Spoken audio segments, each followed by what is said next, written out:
Please, Mr. Minister, a word with you.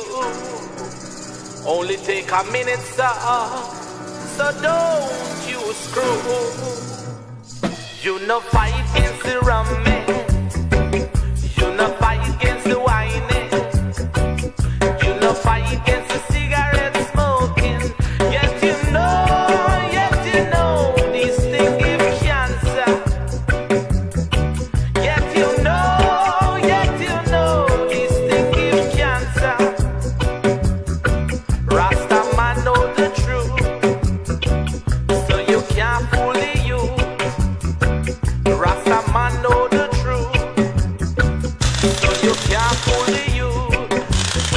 What was hidden from the wise and prudent shall reveal to the babe and suckling. What was hidden from the wise and prudent shall reveal to the babe and suckling. Tell me, why do you fight against the Kaliman?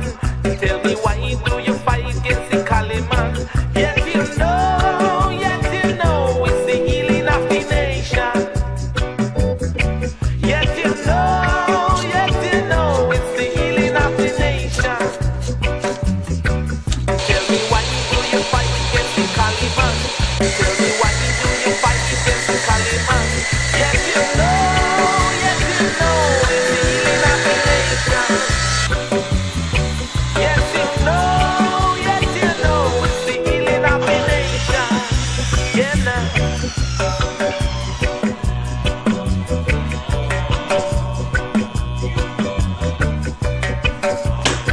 Too much fatalism in this thing, yeah. Them guys know silent thing and give cancer and them and give them smoke and a herbal that cure cancer rasmus.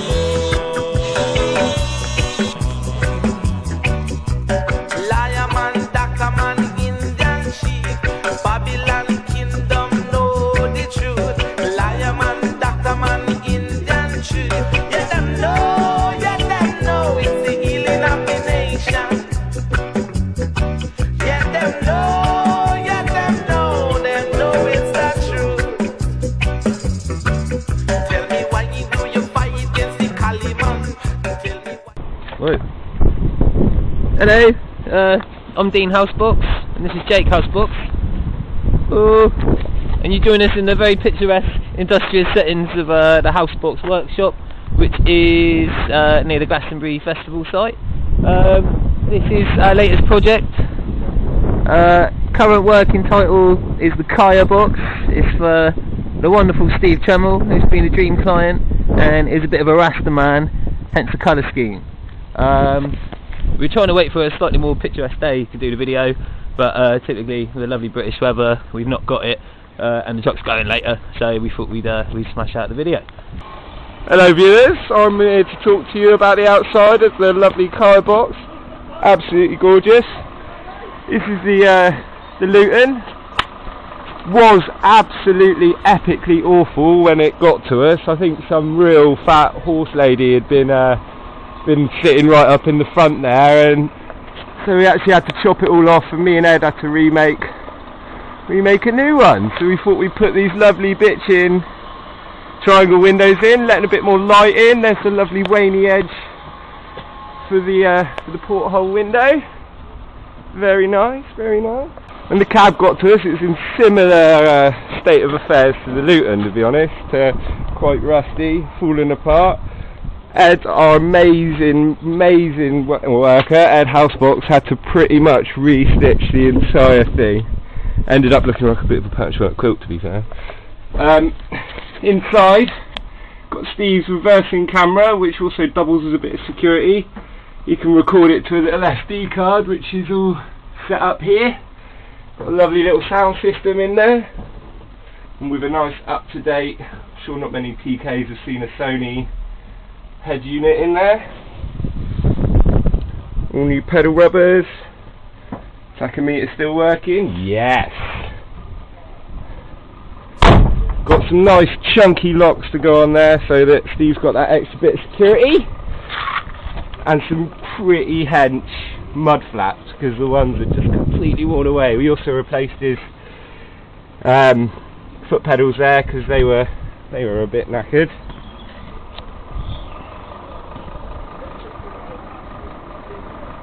Here we've got Steve's garage compartment, which is all made up, fabbed up by myself, and then slapped on by Dean, all bolted on nice and deep. These are also, when we got the truck, we cut off a few bolts inside and then found out that those 4 M8 bolts were actually holding the box onto the chassis. So we're pretty lucky that on the way down the low loader that it didn't fall off the back.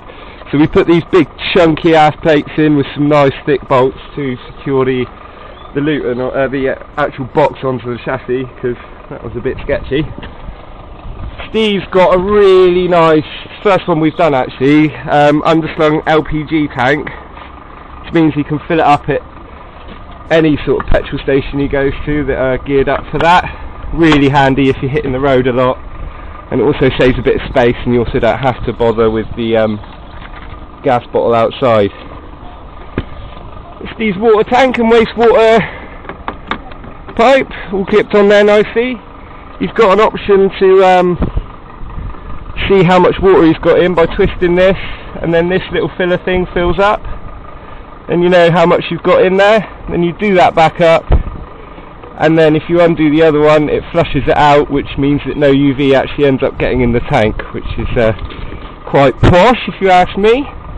He's got an overall capacity on his tank of about 280 litres, and that's either fed by the lovely brass water filler cap or his rainwater harvesting system that we purchased off Lindab.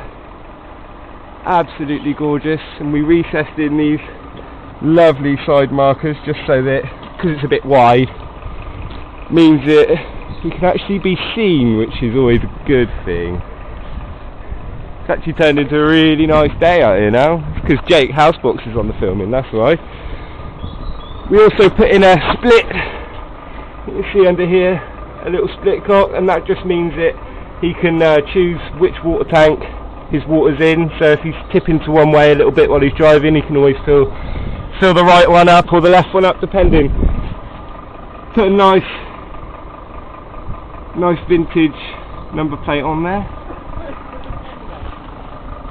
You won't see them very well because the flap's down, but these are Dean's awesome lights. I think they look quite like they should be on an American Cadillac or something, and they're beautiful.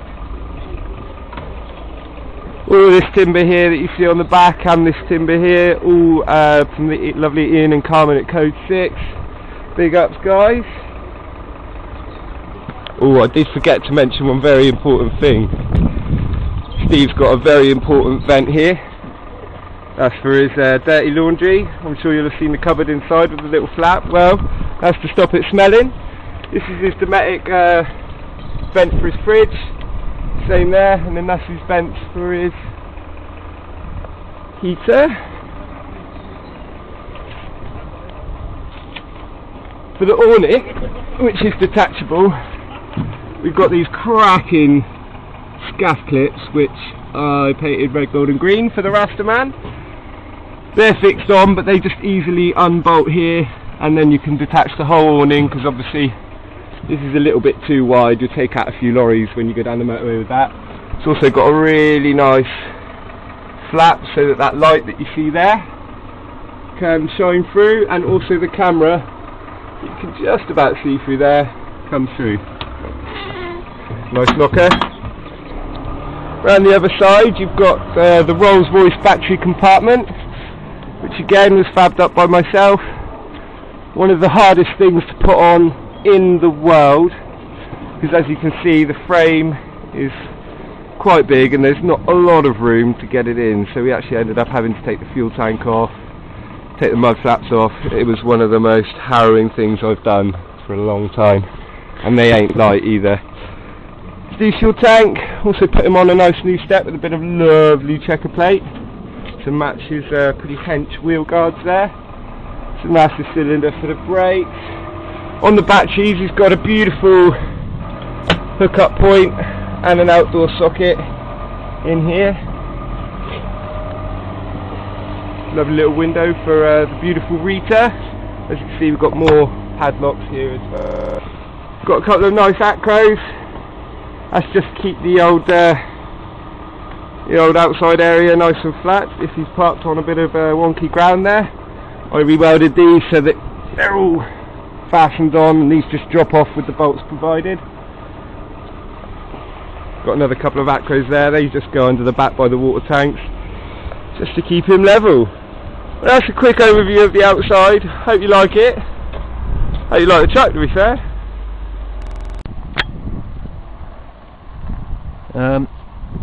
So when we got the box, it was in an absolutely awful state, as you've probably seen from the video.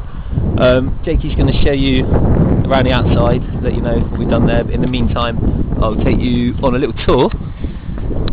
This is his porch area, his back door, some nice Waney edge larch cladding, and some genuine Tudor oak frame windows.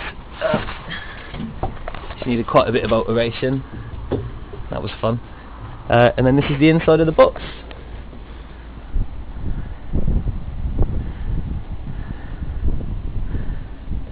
I'll just do a little walk around tour so you can see what it looks like.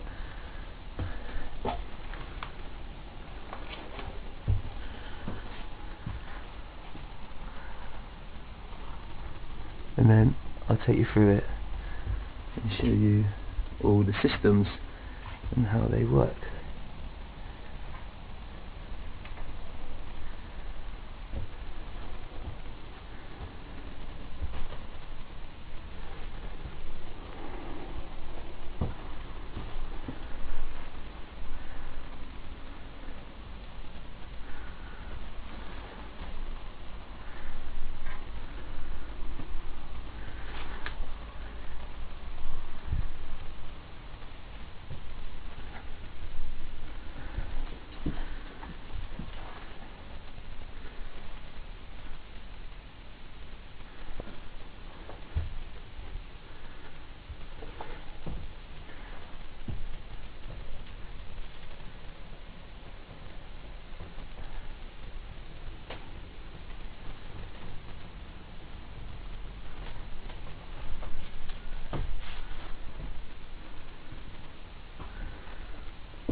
Okay, so a little tour. Here we've got an LPG Rangemaster Legend 90 cooker. It's quite luxurious, extremely heavy. Up here we've got the Tudor windows. There's a nice bit of ash there for the sill. There's a little bit of Waney edge cedar, that lot, with some copper piping rail to stop things from popping off. This is covered with his boiler, the Rinnai 5080, I think it is. Instantaneous on demand, so you get unlimited hot water with that one. Doesn't need fluing if you're only using it with one outlet, which is a bonus. Here is his kitchen with reclaimed brass tap, solid oak, Waney edge worktop, sinks over here. It's a Poacher Modi, it's like a £500 sink, which we managed to get on eBay for 50 quid. Bit of a bargain. Put that back in, smoothly does it. Down here, clever storage. We've got these turn buttons to lock all the cupboards in. These are all made from reclaimed floorboards. All these, this just slides out of there. Under the sink, cupboards have all got touch sensitive switches, so the lights in the cupboards turn on and off as and when you open the cupboard. In here, this is for his rainwater harvesting system. We've got a Jabsco Par Max 4 pump. We've got a couple water filters there. We've got a sediment filter and a carbon filter, and then an inline UV filter. And that's all he needs to make the rainwater safe to drink. Here's that. Here we've got a fridge, Dometic RM8500, quite a nice fridge. Again, got this one used, bit of a bargain, hard to find these ones used. And it's got this nice cool blue LED light when you open it. It's got a removable freezer box, which is great for storage, because if you take that out, then it just acts as extra fridge space. Also in the kitchen, we've got these are drawers. These are bottom two reclaimed fruit crates. Top one is an old Caribbean Coca-Cola box, which we thought was quite important, being that he's a Rasta, so have some Caribbean stuff in it. Up here, there's a little shelf above the television. There's a bit of Waney Edge sequoia, which is a nice story behind that. Seeds were got by an older lady when she was a young girl, was it in the States, and she planted it in a garden, and it only just recently got logged, and we managed to get hold of some. 32-inch flat screen LED TV, quite luxurious and very nice. Here we've got a bit of Waney Edge ash, and a banker's lamp, which has been converted to run on 12 volt. There's a big knot here, so we've got some clear resinous fiberglass to fill in the gap. These drawers here are all made from old scaffold planks, so you've still got the detailing on there, and pallet wood for the actual drawers themselves. Plenty of plug sockets and power sockets, that's for his audio input. And then here he's got some lovely wooden, these are dark oak plug sockets. Here we've got a custom burner. It's a model on the Glastonbury Gauntlet by glastonburyburners.co.uk, but it's got a little bit of glass in there so you can see what's going on. Copper surround, lovely slate half, and copper heat shielding, going all the way up there to the roof. Also in the roof, some copper surround LED downlights. Here to his wardrobe, again it's made from a combination of old floorboards and scaffold planks. Again it's got a touch sensitive light that comes on when you open it, and it's a bit of a space saver for his rails, so you can put his clothes in sideways. He's got this little nifty little sliding rail. Look down here, this is the box seating, which has all got storage and more LED strip lighting underneath, which can be turned on and off. It's also got a built-in subwoofer there, customised for the Rasta look. Then we've got the side door here with his main light switch. Down there is a window for his dog Rita the dog, so she can look out and see what's going on during the day. Here we've got a lovely reclaimed genuine Chesterfield sofa, more windows, some Waney Edge larch up here with uplighters above and uplighters below. And here we've got the electrical control centre, where we've got various dials and branding marks, all old, nice old analogue features, so that you can monitor your electrical system and see what's going on.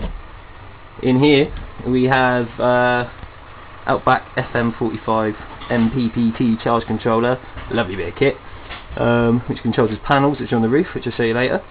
There's his consumer unit for his 240 volt stuff, a 12 volt fuse box, and this is a remote control to operate his Sterling Pro Combi S 2500, which is a very sophisticated inverter charger, as well as charging Steve's batteries when plugged into the mains. It also converts a 12 volt DC current into 240 volt current, and that lives in here, as you can see.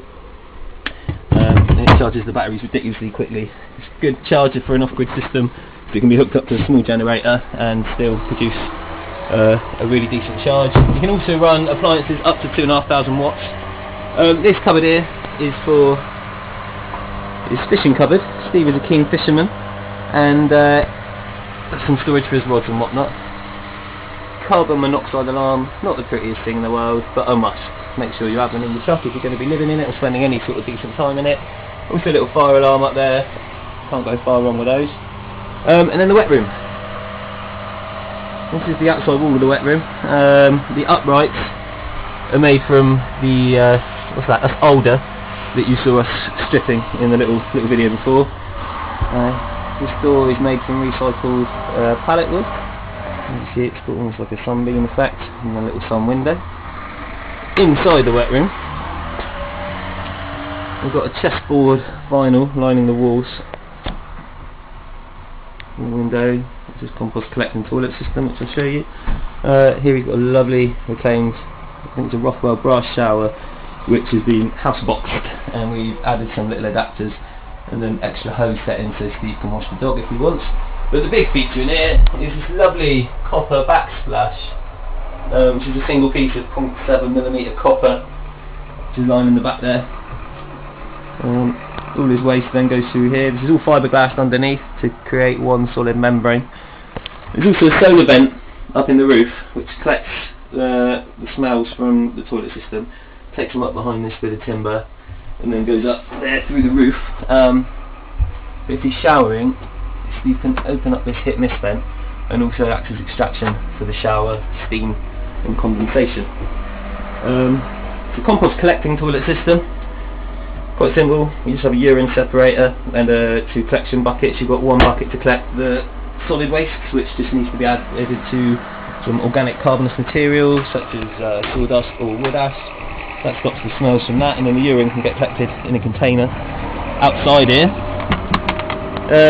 And then the urine can be diluted with 8 parts water to 1 part urine to make a fantastic plant fertiliser. So it's a very basic hands-on system, but it's very cheap and affordable to install, and very low maintenance. Also up here, above the cab, got a little roof hatch which I'll take out to the roof in a sec. Up on the bed area itself, got a couple nice Moroccan uplighters. There's another plug socket that we inset into the wardrobe so that he can charge his phone or have a laptop up here. More cupboards up here, more storage in this extra Luton space we created for Steve's bits and bobs. And then down the bottom, another 32-inch TV and some more storage cupboards made from mango wood. Absolutely lovely timber, and they're quite decorative. And at the top here we've got some homemade Rasta speaker boxes made out of some leftover mango wood and scaff planks, and then beautiful oak shelf with a lovely grain on here for books and whatnot.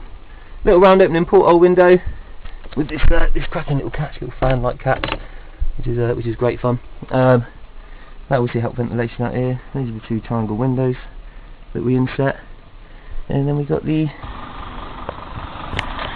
Can you join us up on the roof now?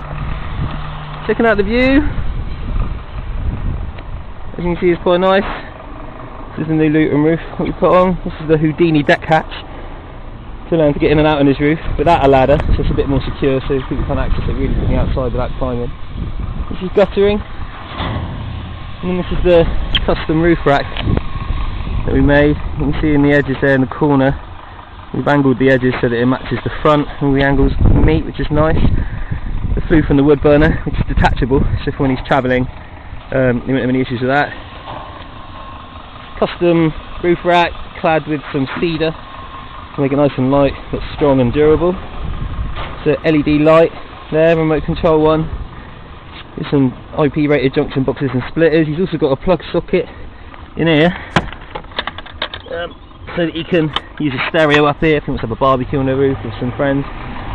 He's got 2 Bosch solar panels, 265 watts a piece, which make 530 watts charge in total, and combined with his MPPT charge controller, that should give him about 20% extra on top of that. So he's got pretty good charging capabilities also. Hope you like what you've seen. It's been a bit of a mission of a project. It's been in there for a good couple of months, but it's been very rewarding. I want to say a big thank you to Steve. Very big thank you to Steve. The client, I say client, he's our friend, he's a lovely guy, and he's been an absolute pleasure to work with. A couple other thank yous. I've got to thank the excellent, the MIG master, Edward Goulden. Megatronic. Ed Housebox, we should say, who's just metalworking wonders, is just fantastic. Hannah Brown, my long-suffering partner for the painting, she did all the treating of the timber inside. Leanne Dixon, Jake's long-suffering girlfriend, just been fantastic. Putting up with us coming home at like midnight every night because we're addicted to work. Man like Speedy, who ground pretty much the whole of the frame with some grinding discs, bless him, back to the bare metal. Mr. Peter Goulden for the drawings and general woodwork help. PG tip. PG. Also a big thank you to Carmen and Ian at Code 6 Timber at Basin Bridge, Bridgewater. If you need timber, don't bother looking anywhere else, they're amazing. Glastonbury Reclamation for all the lovely stuff, they've always been a big help. Great staff as well. Great staff, lovely people, very friendly. Support your local reclamation yard, not the other one. I want to say a big thanks to Richie, Trade Power Tools Direct in Glastonbury, Castle Welding for putting up with us being out. Yes! Lovely people. Mycraft, Mike down the bottom for the welding supplies. Big fan of Mark, also Mark Cragg at Off Grid Europe. He's been massively helpful if you need an off-grid system sized up or want to store some really quality stuff. You go to him, he genuinely loves what he talks about. So yeah, support him. And Rob at bedfordparts.co.uk, who seems to have an infinite supply of really hard to find stuff for Bedford TKs and other models. Not afraid to help. Not afraid to help, not afraid to help. I think that's it. Everyone else who's been involved and helped us out and supported what we're doing, that's great. If you like this, we've got a website which should be updated fairly soon and look a bit smarter, which is www.house-box.co.uk, or for more up-to-date pictures of what we're up to, sort of daily updated, facebook.com/housebox, all one word, double housebox. One word. Housebox. Alright, thank you very much, and we look forward to doing another shanty video very soon. Thank you, YouTube. Good night. Bye.